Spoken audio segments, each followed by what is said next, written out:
கிட்டத்தட்ட லட்சக்கணக்கில் இருக்கிறார்கள் வெளிநாடுகளில். அதுவும் குறிப்பாக மத்திய கிழக்கு நாடுகளில் 10-15 லட்சத்துக்கும் அதிகமான மக்கள் தொழில் புரிந்து கொண்டிருக்கிறார்கள். இந்த நிலையில் எதிர்க்கட்சித் தலைவர் ஒரு வேண்டுகோளை விடுக்கிறார்.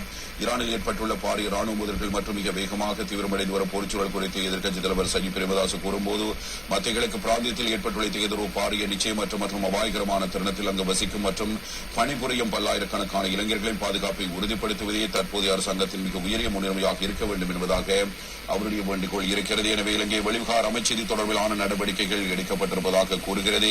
எனவே மத்திய கிழக்கு நாடுகளில் வாழும் இளைஞர் நிலை தொடர்பில் உன்னிப்பாக கண்காணித்து வருவதாக தெரிவித்திருக்கிறது வெளிவிகார அமைச்சு. எனவே அவசர சூழ்நிலைகளின் போது அவர்கள் உடனடியாக தொடர்பு கொள்ளக்கூடியவாறு வெளிநாட்டு ஒலிப்பு பணியகத்தில் அவசர தொடர்பு நிலையம் ஒன்றையும் ஏற்படுத்துவதற்கே வெளிவிகார அமைச்சு இவ்வாறு நடவடிக்கை எடுத்திருப்பதான தகவல்கள் வெளியாக இருக்கின்றன. மிக பிரதானமாக மத்திய கிழக்கில் உள்ள இளைஞர்கள் தொடர்பில்